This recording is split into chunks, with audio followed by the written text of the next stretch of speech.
Pessoal, boa noite. Boa noite aí para quem já está presente na sala de aula, né? Tudo bom, dona Ilana? Tudo bem. Beleza. Então é isso aí, pessoal. A gente vai estar dando início aí mais uma aula, né? Só reforçando que a partir da aula de hoje, a turma de Realeza terão novos colegas, né? Aí está aí a turma de Planalto. Estarão se juntando a nós nessas aulas também, tá? Então, assim, por conta aí também de toda essa, enfim, a escola a fim de otimizar aí os conteúdos, né? E como estamos aí basicamente no mesmo nivelamento, a gente vai estar juntando os alunos para otimizar essa questão do tempo também, né? E é isso aí. Então, meus queridos alunos, alunas, sejam bem-vindos a mais uma aula aí do curso de Técnica de Contabilidade da Jumper Profissões e Idiomas, né? Estamos mais uma vez aqui para aprimorar, conhecer, compartilhar, né, os nossos conhecimentos. É isso? Então, assim, deixa eu aqui colocar, compartilhar aqui a nossa apresentação.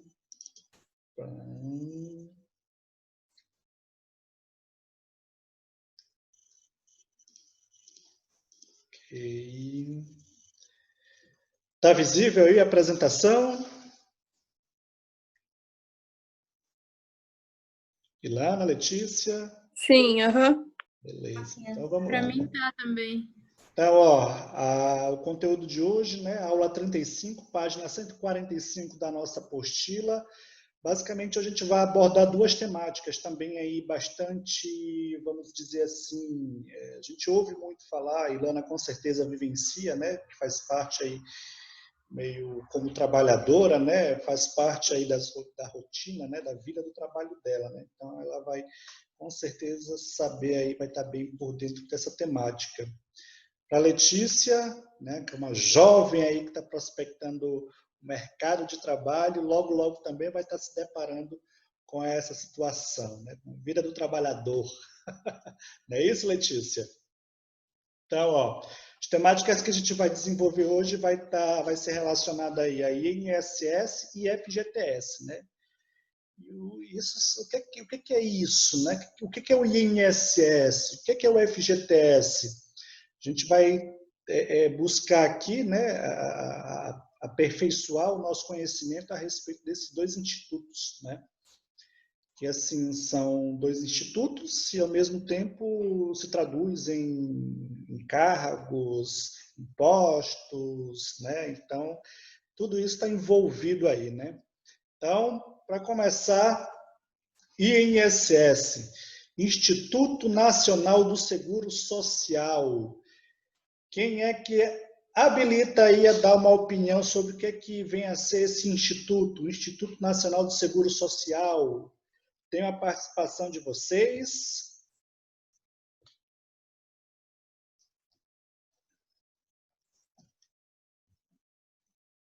Ilana, Letícia.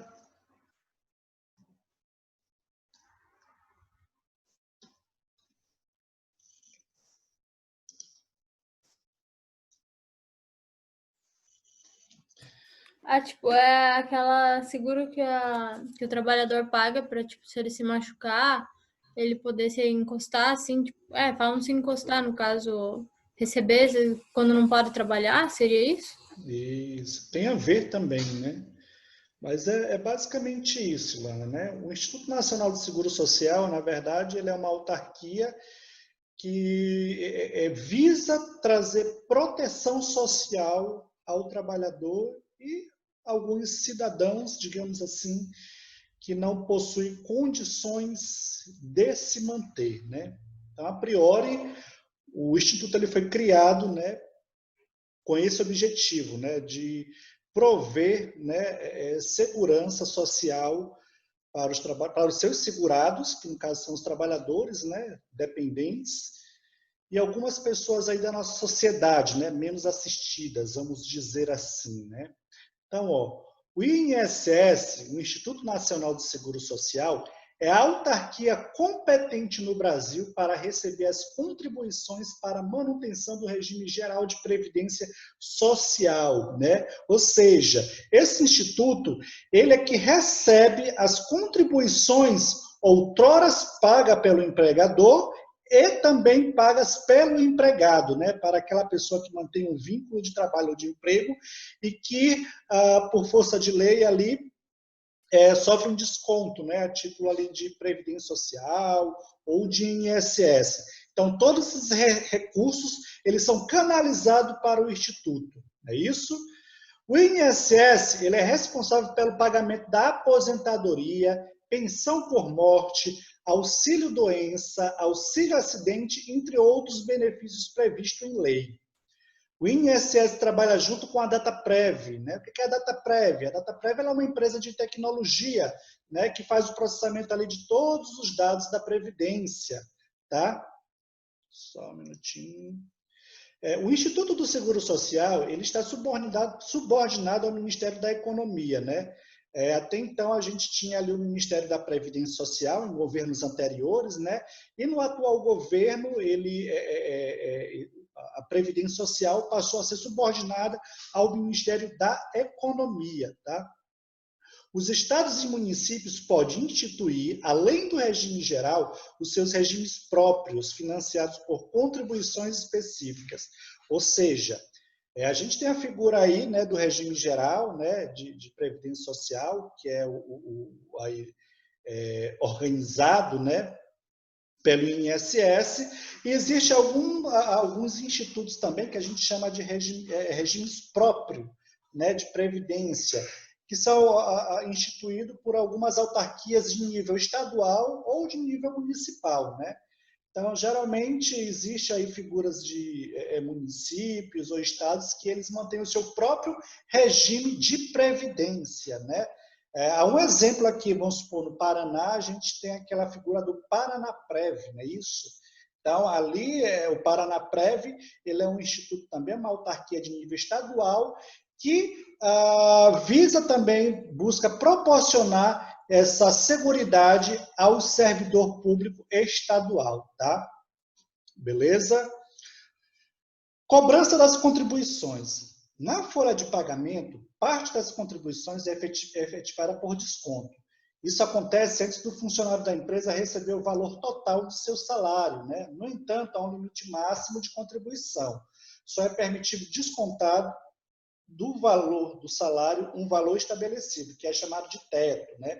Então, assim, pessoal, o desconto do INSS, a priori, ele é um desconto compulsório, ele é obrigado. Não tem a condição, digamos, eu, enquanto trabalhador, né, da iniciativa ali privada, tenho minha carteira assinada e tal, eu não tenho a opção de dizer assim, olha, empresa, eu não quero contribuir, eu não quero que seja descontado do meu salário o INSS, tá? Até porque ele é um regime que ele é compulsório, ou seja, todos nós, né, até me lembrei aqui de um detalhe, ele é compulsório e, na verdade, solidário, né? Então, todo trabalhador da iniciativa ali privada, que trabalha em regime de CLT, né? Então, ele, na verdade, ele é solidário com esse fundo, tá? Então, todos nós, né, contribuímos para que, no futuro, a gente possa ser segurado, né? Possa ali obter os benefícios, não é isso? Ou seja, eu contribuo com o fundo hoje para manter os benefícios que são pagos aos atuais segurados, né? Quando chegar lá no meu tempo, digamos, de eu me aposentar, não é isso? Novos segurados aqui que vão vir atrás de mim vão ser as pessoas que vão manter o fundo para que eu possa receber os meus benefícios na época adequada. Tá certo? Então, ó, dependendo do salário de cada um, há uma variação nas percentagens de desconto, porque as leis trabalhistas mudam com certa frequência. No atual momento, a tabela de desconto do INSS vejam bem, pessoal, anualmente, né, a Previdência Social ela atualiza sua tabela de contribuição, tá bom? Então, assim, todo ano eu tenho que ir lá, geralmente ali quando há reajuste do salário mínimo, automaticamente o INSS ele reajusta a sua tabela de salário e contribuição, tá bom? Então, vejam bem que a tabela hoje ela está ali dividida em 4 faixas, né? Tem ali ó, o salário, contribuição, né, e a alíquota. Ou seja, aí a gente vai ter a distribuição aqui das faixas. Para aqueles trabalhadores que percebem ali até R$ 1.045, ou seja, um salário mínimo, ele vai sofrer um desconto ali de 7,5% a título de INSS, ou seja, o trabalhador que recebe até R$ 1.045, ele vai sofrer um desconto, né, nos seus proventos de 7,5%. E aí a gente vai ter a segunda faixa, né, de R$ 1.045,01 a R$ 2.089,60, vai contribuir com 9%. Se o trabalhador recebe ali de R$ 2.089,61 até R$ 3.134,40, ele vai contribuir com 12%. E se o trabalhador tiver renda ali de R$ 3.134,41 até R$ 6.101,06, ele vai sofrer ali um desconto de 14%. Pessoal, quero aqui destacar que essa tabela, a vigência dela começou agora a partir do dia 1º de março, tá? Anteriormente, o desconto máximo do INSS, ele era de 11%, tá? Então, assim, como teve essa reforma da Previdência, né, agora em 2018, né, com toda essa mudança aí da legislação previdenciária, essa é a nova tabela aplicada ao desconto do INSS. E ressaltando que existe um limite máximo de desconto, né? Esse limite ele é de R$ 713,10, ou seja, esse limite ele é aplicado ali, ele está sobre a base do salário de 6.101,06, né? Que 14% vai dar ali os 713,10. Ou seja, esse é o limite máximo. Se o cidadão, né, se o trabalhador receber ali R$ 10.000, observe que R$ 10.000 já está bem superior ali à quarta faixa. O desconto máximo dele vai ser de R$ 713,10, tá? Outra observação que a gente precisa fazer, pontuar também, é que esse valor do INSS, ele é abatido, tá? Assim como os dependentes, no cálculo do imposto de renda. Então, assim, na hora de apurar a base para o imposto de renda, esses valores que o trabalhador paga de INSS, de Previdência Social, ele vai abater da base de cálculo, tá? Então, um exemplo assim, um exemplo bem cru, gente. Então, vamos supor que um trabalhador ele tem um salário de R$ 5.000, e aí ele pagou R$ 500 de INSS. Então, a base de cálculo dele vai ser R$ 500, ou vai ser R$ 5.000 menos R$ 500, que vai ficar R$ 4.500. Então, essa vai ser a base de cálculo para efeito do cálculo de imposto de renda, tá? Mas o imposto de renda vai ficar para uma outra aula que a gente ainda vai abordar. Tá beleza? Pessoal, alguma pergunta aí, alguma dúvida a respeito do INSS? Sobre a tabela, né, de desconto? Não. Ok, né? Então, ó, de acordo com a tabela acima, além do valor deduzido na fonte, a empresa deve recolher a título de INSS 20% do valor da folha, mesmo que tenha salários acima do teto máximo definido.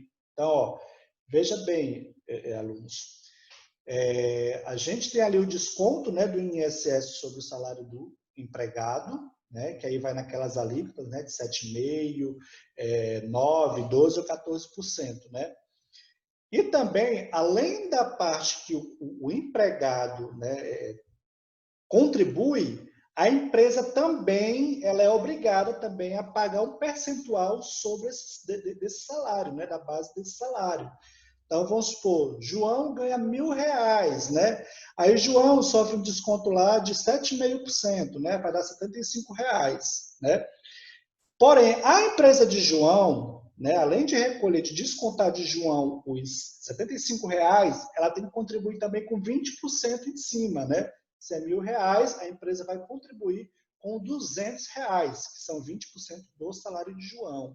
Então, vejam bem, no desconto do INSS, tanto o empregado sofre um desconto para contribuir e a empresa também ela é obrigada também a pagar um percentual em cima desse salário.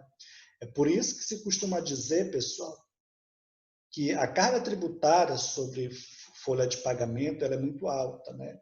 Isso é só um dos impostos. Imagina, 20% do salário do trabalhador a empresa tem que pagar. Isso fora os outros encargos, FGTS, os encargos trabalhistas, né, ali, os atos de férias, 13º, aviso prévio, enfim. Isso tudo chega a situações que pode chegar até 100%, ou seja, se a empresa ela paga R$1.000 de salário, ela vai pagar R$1.000 de encargos, somando todos os encargos e impostos, né? Então, por isso diz que o Brasil tem uma carga tributária muito alta a respeito da folha de pagamento. Aqui também eu faço um parênteses, tá, pessoal? Esses 20% geralmente são para empresas, digamos assim, com tributação normal, né? Só relembrando que existe alguns estudos de regime tributário da empresa, né, quando ela é constituída ou, enfim, que ela pode optar, que é a questão do lucro real, o lucro presumido, né, Simples Nacional. Veja bem, empresa do Simples Nacional, com exceção das empresas do anexo 4 do Simples, ela não contribui com esses 20% sobre a folha de pagamento, tá? Então, assim, isso é uma exceção e foi até também um dos benefícios que tornaram, digamos assim, o programa do Simples Nacional um tanto atrativo, né? Justamente pelo fato da empresa não ter que arcar com o custo da contribuição previdenciária patronal, ou seja, esses 20%. Ok? Pessoal, alguma pergunta, alguma dúvida? Posso continuar? Ok. Pagamento de benefícios, né? São fornecidos pela Previdência Social, por intermédio do INSS, 9 modalidades de benefícios previdenciários, 2 serviços previdenciários e 1 benefício assistencial. E que benefícios são esses que são pagos pelo INSS? Bora conhecer um pouco aqui deles, né, de cada um deles. Benefícios previdenciários. Então, a gente vai ter aí a aposentadoria por idade, né?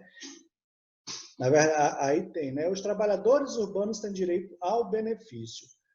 Com a reforma da Previdência, os limites de idade são os seguintes, né? Para quem começou a trabalhar antes da reforma da Previdência, tá? Ou seja, ali, né, a reforma que começou a vigorar a partir de novembro de 2019, se forem do sexo masculino, o benefício será dado aos 65 anos, e no caso do sexo feminino, aos 60 anos de idade. Isso para aqueles, né, que já estavam no regime antes da reforma da Previdência, tá bom? Para aqueles que entraram depois, ou seja, depois ali de novembro de 2019, né, passou que é os limites de idade de 65 anos para homens, né, e 62 anos de idade para mulheres. Então, vejam bem que mulher passou ali de 60 anos de idade para 62, né?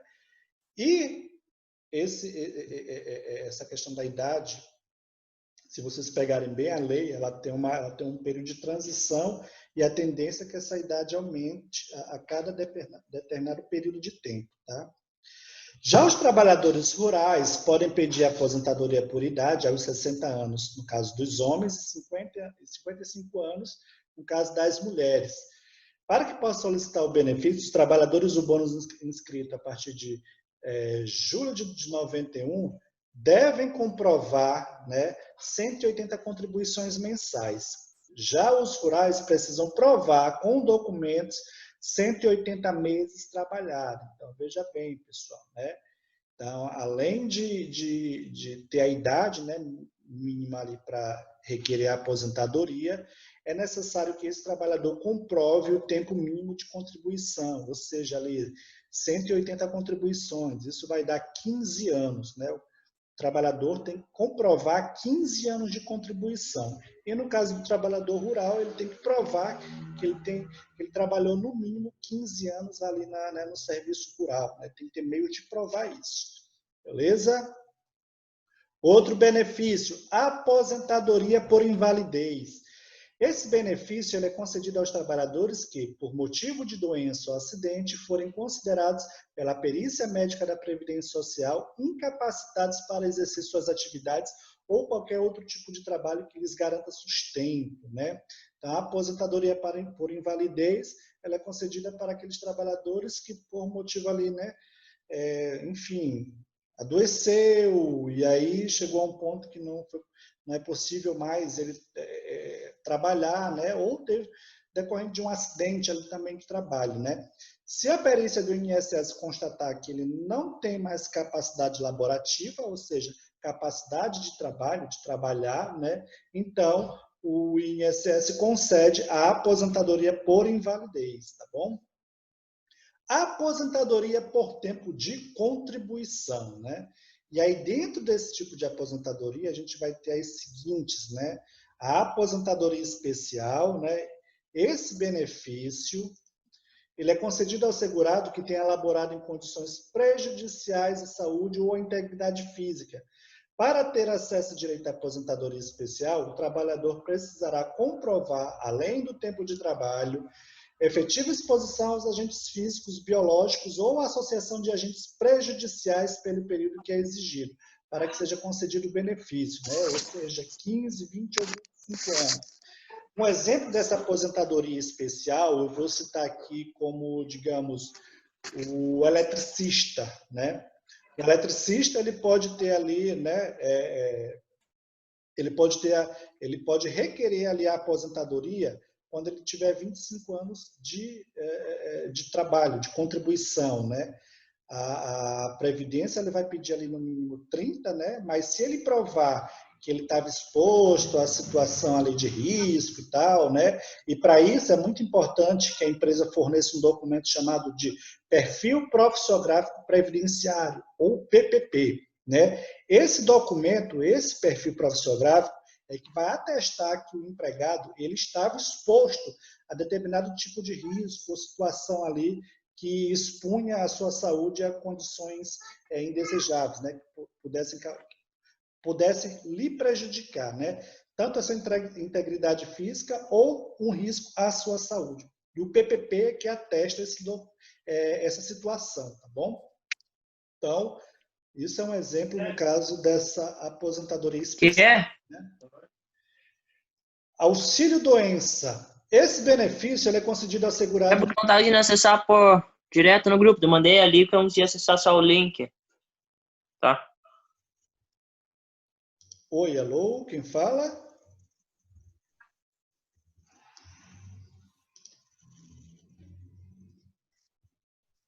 Tá, o auxílio-doença. Esse benefício ele é concedido ao segurado que está impedido de trabalhar por motivo de doença ou acidente por um período superior a 15 dias consecutivos. Caso for um trabalhador com carteira assinada, os primeiros 15 dias são pagos pelo empregador e a Previdência Social deverá pagar a partir do 16º dia de afastamento do trabalho. Caso for um contribuinte individual, profissionais liberais, empresários, trabalhadores por conta própria, a Previdência deverá pagar todo o período da doença ou do acidente, desde que o trabalhador tenha requerido o benefício, tá? Então, assim, pessoal, o auxílio-doença, né, ele pode ser requerido ali pelo trabalhador, né, que, enfim, cometeu ali, adoeceu, e aí o médico, digamos, atestou que o período que ele precisará se afastar deverá ser maior que 15 dias, né? Então, assim, quando o atestado é maior que 15 dias, o que acontece? A empresa ela é responsável pelo pagamento dos primeiros 15 dias, tá? Desse atestado ou desse afastamento. A partir do 16º dia, aí já é a cargo do INSS, tá bom? Isso para os empregados regulares, ali carteira assinada e tal, né? Agora, se for um trabalhador ali, um contribuinte individual, né? Que é a questão do profissional liberal, o empresário, enfim, outras situações de empregado que não é de carteira assinada, para que ele possa ter acesso ao benefício, ele precisa requerer isso no INSS, tá bom? Então, hoje, né, como a maioria dos serviços do INSS são requeridos eletronicamente, então esse trabalhador ele precisa ir lá no site do INSS, acessar e requerer o seu benefício, tá bom? Para que o trabalhador tenha direito ao benefício, ele tem que de contribuir para a Previdência Social por no mínimo 12 meses. Tá? Outra observação. Para que se tenha direito ao benefício, né, um auxílio-doença, né, digamos assim, ele tem que ter no mínimo 12 meses de contribuição.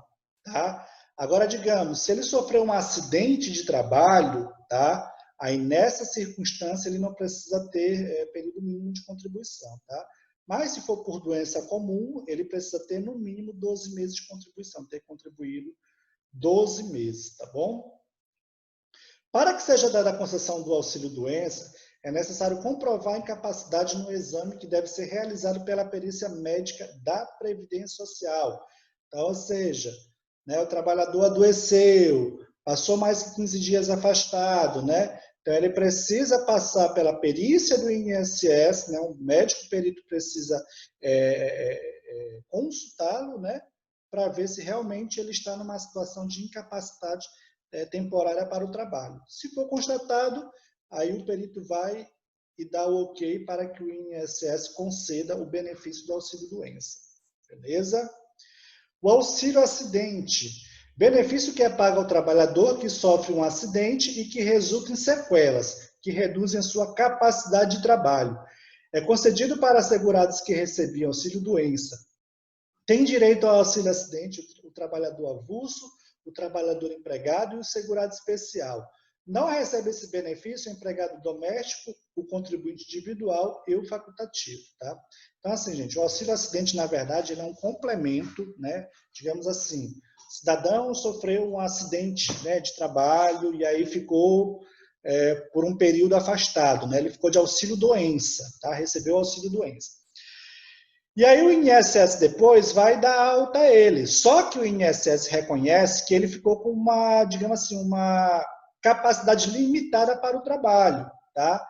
Então, com base nessa limitação, o INSS pode conceder o auxílio acidente, ou seja, uma complementação, digamos, em forma de benefício, para que ele possa aí continuar a sua vida de trabalho. De repente, ele pode continuar trabalhando, arrumar um outro emprego, não mais naquela atividade a qual ele trabalhava, digamos, mas ele pode estar apto ali a exercer alguma outra atividade. Então, ele pode receber o salário dele e receber esse auxílio acidente.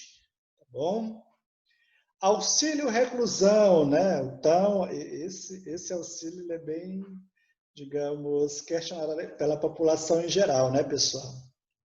Então, ó, se um segurado for preso por qualquer motivo, os seus dependentes têm direito a receber o auxílio reclusão durante todo o período dessa reclusão. Este benefício será pago se o trabalhador não estiver recebendo o salário da empresa, auxílio-doença ou aposentadoria. Então, ó, o trabalhador foi preso, né? Então, para que a sua família possa continuar ali, ter um meio de sustento, o INSS concede esse auxílio reclusão, tá, pessoal?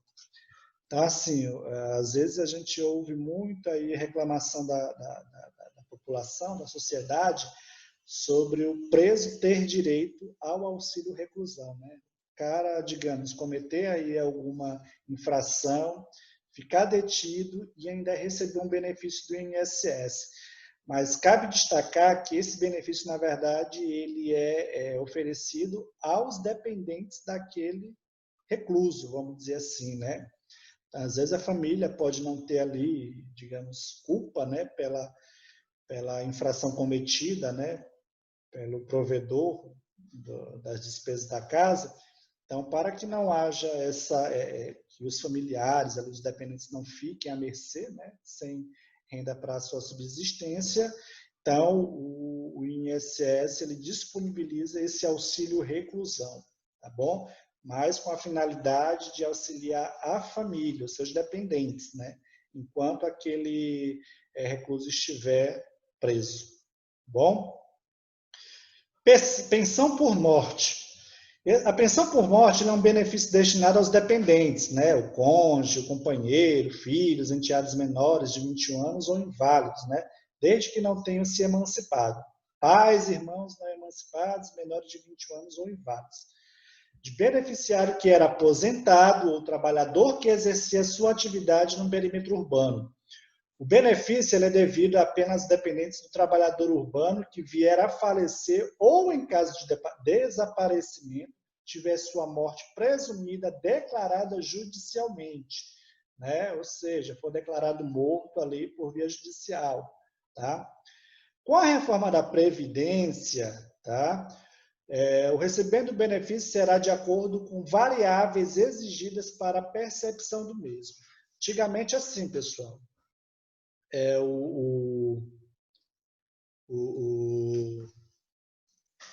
a pensão por morte ela era oferecida ao dependente ali, né, ao cônjuge, enfim, algum dependente daquele segurado, independente da idade, né? Com a reforma da Previdência, algumas variáveis foram estabelecidas. Então, existe lá alguns requisitos para a percepção também dessa pensão por morte. Hoje, dependendo da idade que o beneficiário for ter acesso ao benefício, ele provavelmente pode ter acesso a algumas parcelas, não até a sua morte, digamos assim, né? Como era antigamente. Salário maternidade. Esse benefício é concedido para as trabalhadoras que contribuem para a Previdência Social. Elas têm direito ao salário maternidade nos 120 dias em que ficar afastadas do emprego por causa do parto, né? Esse benefício foi estendido também às mães adotivas, né? Esse é o salário maternidade. No caso das mulheres, né, que vierem ficar grávida, né, enquanto estiverem trabalhando, e aí a gente sabe que ela tem direito a uma licença aí de 120 dias, né? Então, durante esse período, ela também tem direito a receber, né, esse benefício que é o auxílio maternidade, né, que é equivalente ao seu salário, se ela tiver ali for trabalhar de carteira assinada, né? E cabe ressaltar que no caso do auxílio maternidade da trabalhadora, né, que trabalha de carteira assinada, quem vai fazer, na verdade, o repasse desse valor vai ser a empresa, tá? A empresa ela vai, paga o benefício para a empregada, né, ali na folha de pagamento, e a empresa ela se compensa desse valor dos valores que tiverem a recolher para o INSS, tá bom? Então, quem faz o repasse nesse caso é a empresa. O salário família, né? Este benefício é pago aos trabalhadores, né, que têm salário mensal de até R$ 1.425,26, a fim de auxiliar no sustento dos filhos que tenham até 14 anos incompletos, ou sem limite de idade para dependentes inválidos, né? Então, a gente também vai ter aí o salário maternidade, né? Esse também é um benefício que é repassado pela empresa, né? A empresa paga ali junto com o salário do trabalhador e a empresa se compensa dos valores que tem a repassar para o INSS. Beleza? E aí a gente vai ter agora a questão do benefício assistencial, né? A gente viu que são os benefícios previdenciários, agora tem um benefício assistencial. O benefício assistencial ao idoso e ao deficiente. Este benefício ele é pago à pessoa que não tem condições financeiras de contribuir para a Previdência Social. Os idosos a partir de 65 anos de idade, que não exercem atividade remunerada, e os portadores de deficiência incapacitados para o trabalho e vida independente têm direito ao amparo social. Então, esse já é o benefício assistencial, já é para aquela camada da população mais vulnerável, né? Os idosos que não tiveram ali condição de contribuir para ter acesso à aposentadoria, né? Então, existe essa questão do benefício assistencial, e que foi muito discutido também agora na reforma da Previdência, tá, pessoal?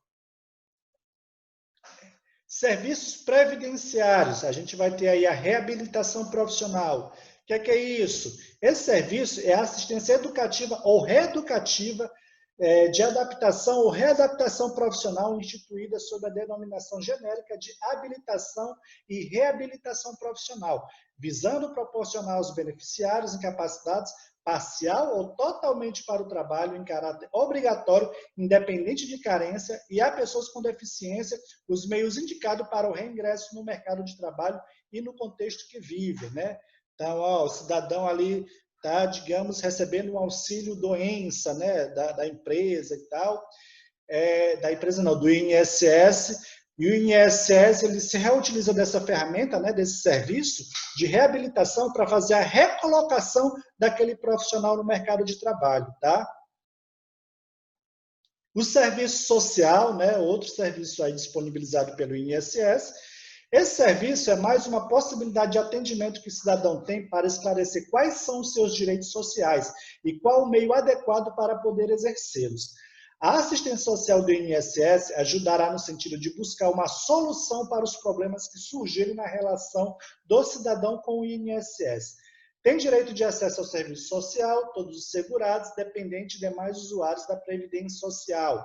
Então, você cidadão, você trabalhador, precisa de um amparo, quer tirar uma dúvida, né? Precisa ali acessar algum benefício do INSS, o INSS disponibiliza o serviço social, né?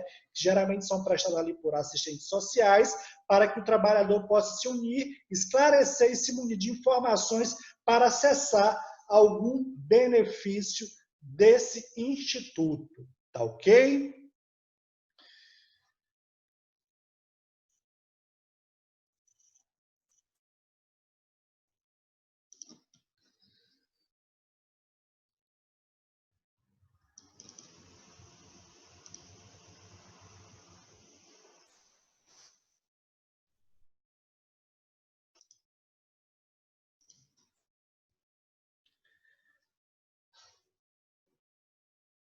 Tá, bora aqui a nossa...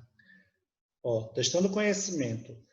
Quanto o empregador deverá descontar do empregado a título de INSS no mês em que este trabalhador recebeu uma remuneração total de R$ 1.725? E quanto será, então, que esse trabalhador deverá ter descontado do seu salário? Vamos ver aqui. Cadê? Tá. Bora só relembrar. Estão vendo a tabelinha aí, pessoal? Ilana, Letícia, apareceu aí para vocês a tabelinha? Sim. Certo. Sim. Então, bora ver o seguinte. O salário do trabalhador é de R$ 1.725, certo? E aí eu quero chamar a atenção, pessoal, para a forma de calcular o INSS. Até a tabela anterior, o que acontecia? Bastava eu pegar o salário do cidadão e aplicar o percentual correspondente àquela faixa. Se fosse na fórmula do cálculo anterior, a gente ia pegar ali aquela segunda faixa e aplicar 9%. Só que agora não acontece mais assim. A gente precisa calcular faixa por faixa. O que quer dizer isso? Veja bem, eu tenho que segregar o salário dele pelas faixas de salário. Então, vamos supor, ele recebe R$ 1.725, certo? Então, é fato de que ele vai receber na primeira faixa, ele vai ter um desconto aqui de 7,5%, tá? 7,5%. E aí tem a diferença, né, que vai para a segunda faixa, que é 1.725, não é isso? E a gente vai ter a diferença ali, de R$ 680, que vai entrar na segunda faixa. Então, a gente vai ter aí, 1.045, que vai aplicar os 7,5%, e tem R$ 680, que vai ter que aplicar a alíquota de 9%. Pessoal, tá dando para entender aí isso aí? Vejam bem, hoje, para a gente poder calcular o INSS, quanto é descontado o INSS do trabalhador, eu tenho que segregar o salário dele conforme a tabela do INSS. Então, veja bem, veja que a gente tem a tabelinha bem a tabela atual, né? Então, ele tem um salário de R$ 1.725. Então, 1.725, ele vai ter aí uma parte do salário dele que vai entrar na faixa aí de até 1.045, né? E a diferença, R$ 680, vai entrar na segunda faixa. Então, como é que faz? Na primeira faixa, vezes 7,5%, ele vai ter um desconto de R$ 78,30. Na segunda faixa, ele vai ter R$ 680 de 9%. Então, a soma do desconto aqui de todas as faixas vai dar R$ 139,58. Pessoal, deu para entender esse cálculo? Letícia? Sim. Letícia? Lucas? Deu, aham. Deu para entender? Então, Sim. veja bem. Então, vamos lá. Qual o valor do desconto então, total que ele vai ter? R$139,58, né? Então, vamos voltar lá no nosso teste. Vamos voltar lá novamente. Então, nesse caso, qual vai ser a resposta correta aqui?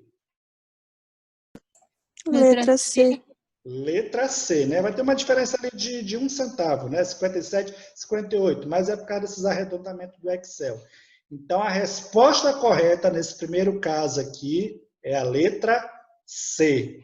Pessoal, deu para entender? Está compreendido isso aí? Sim. Então, podemos prosseguir, certo? Certo. Ok. Então, próximo tópico. Fundo de garantia por tempo de serviço. Né? O que é o fundo de garantia? Alguém sabe alguma historinha do fundo de garantia e quer compartilhar? Não é tipo um valor que é acumulado pelo tempo que tu trabalha e depois que tu pede, tipo, quando tu ganha a conta, aí você recebe ele, aquele que falam do seguro-desemprego, acho que não, né? Mais ou menos, né? Pessoal, ó, assim, antigamente, né, até ali meados de 1987, a legislação ela dava ao trabalhador, por determinado tempo de serviço, uma estabilidade. Então, antigamente, se você trabalhasse determinado tempo numa empresa, né, você automaticamente ia ter acesso à estabilidade do emprego. Você não poderia ser demitido. Era que nem ser funcionário público. Olha que maravilha. Só que em 1988, né, com a Constituição, entrou a figura aí do Fundo de Garantia do Tempo de Serviço, né? Então, esse Fundo de Garantia ele veio substituir esse, digamos, esse direito antigamente, né, que era a estabilidade. Então, ao invés de o trabalhador ter a estabilidade por determinado tempo de trabalho, né, ele passou a ter direito a acesso a um fundo, né? Esse fundo, o que é que acontece? A empresa, né, deposita ali mensalmente um percentual da remuneração do trabalhador. Então, ela vai montando ali uma poupança para o trabalhador, né? Isso que ele poderá acessar numa situação de demissão sem justa causa, tá? Porque assim, se for demissão por justa causa ou pedir demissão, o trabalhador não tem acesso a esse fundo, não tem acesso entre aspas, tá, pessoal? O fundo, aqueles valores que foram depositados, continua sendo de direito do trabalhador, só que ele não poderá sacá-lo, né, livremente, né? Ele só vai ter acesso a esse fundo em determinadas situações, tá? Então, vamos lá. Ó, com a promulgação da Constituição Federal de 1988, a única lei que concede indenização complementar na rescisão do contrato de trabalho passou a ser do FGTS, ressalvado o direito daqueles que se encontravam na legislação anterior, antiga lei da estabilidade, né? A opção pelo FGTS, o termo opção não é mais obrigatório. Com a nova Constituição Federal, o único regime existente na rescisão do contrato de trabalho é do FGTS, porque antigamente você poderia optar por essa estabilidade ou pelo fundo de garantia, tá bom? Então, ó, dos depósitos, como é que acontece? Os empregadores, eles são obrigados a depositar até o dia 7 de cada mês na conta vinculada do trabalhador 8% da remuneração paga ou devida no mês anterior aos seus empregados, né? Então, digamos, lá no mês de junho, eu recebi R$1.000 de remuneração, né? Mês de junho. Quando foi agora, amanhã, 7 de julho, não é isso? A empresa ela tem que fazer um depósito lá de 8%, vai dar R$80. R$80 a título de fundo de garantia, né? Então, vai para aquele fundo lá que vai ser a minha poupancinha que eu vou poder utilizar no dia que ela resolver me demitir, tá bom? Então, ó, o depósito ao FGTS sobre o 13º deve correr tanto na primeira quanto na segunda parcela, separadamente, isto é, nas devidas datas de pagamento. Ou seja, o 13º também sofre, incide também o pagamento de FGTS pelo empregador. Pessoal, tem assim, uma fala que eu costumo, vira e mexe, alguns trabalhadores, eu ouço eles falar isso, né? Às vezes eles pegam o contra-cheque deles e aí falam assim, olha, a empresa me descontou o FGTS, né? Prestem bem atenção, a empresa me descontou o FGTS.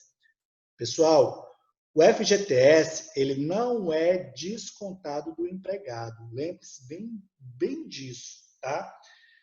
O que é descontado do empregado é o INSS. O FGTS não. O FGTS quem paga é a empresa, né? A empresa, ela recolhe, né? É custo da empresa, ela recolher esse valor que vai formar essa poupança do trabalhador.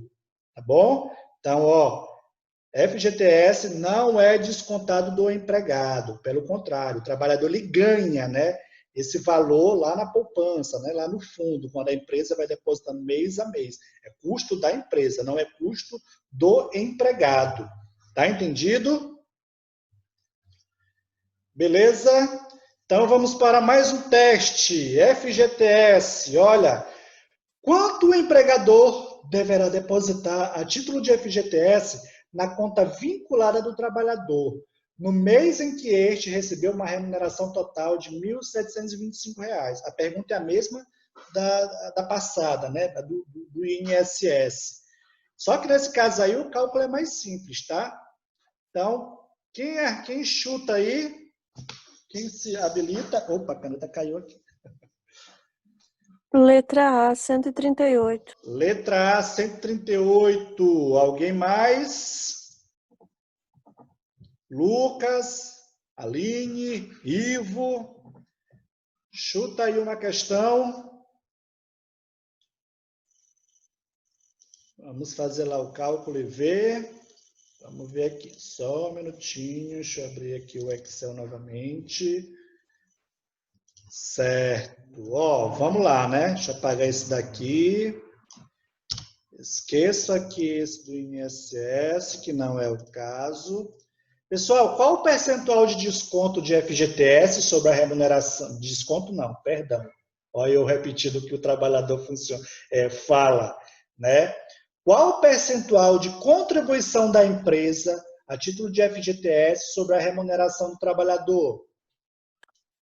8%. 8%, não é isso? Então, bora lá. Lá no nosso exemplo, ele pergunta sobre o salário de 1.725, qual vai ser o FGTS depositado pela empresa, né? Então, 1.725 vezes 8% vai dar quanto? R$ 138. Olha só que maravilha. Logo, a resposta correta do nosso teste aqui, qual é? Letra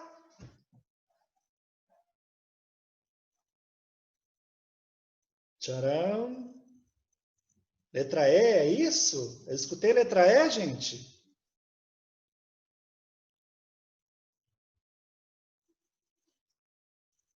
Resposta correta, letra A. R$ 138. Então, essa é a resposta do nosso testezinho ali, tá? Então, ó, num salário de R$ 1.725, a empresa deverá efetuar um depósito no fundo de garantia, né, de 8%, que vai ser totalizado em R$ 138. Beleza? Pessoal, alguém gostaria de fazer mais alguma pergunta, alguma contribuição ou alguma dúvida? Essa é a hora das perguntas. Não. Letícia, Ivo. Pra mim não, tá de boa. Então, beleza.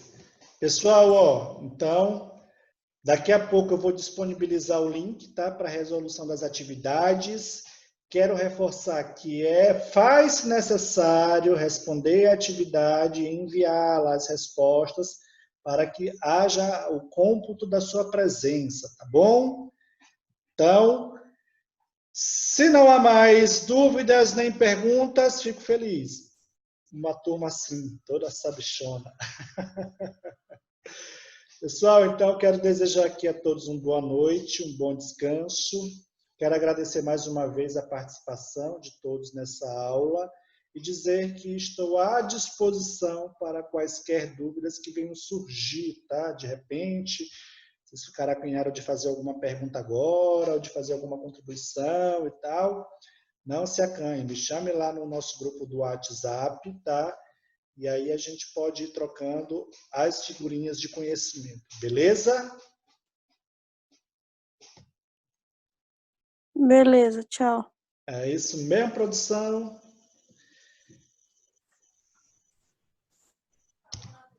Então, quero desejar a todos uma boa noite, tenham um bom descanso e até a nossa próxima aula. Quero reforçar para a turma, para os alunos da turma de Planalto, tá?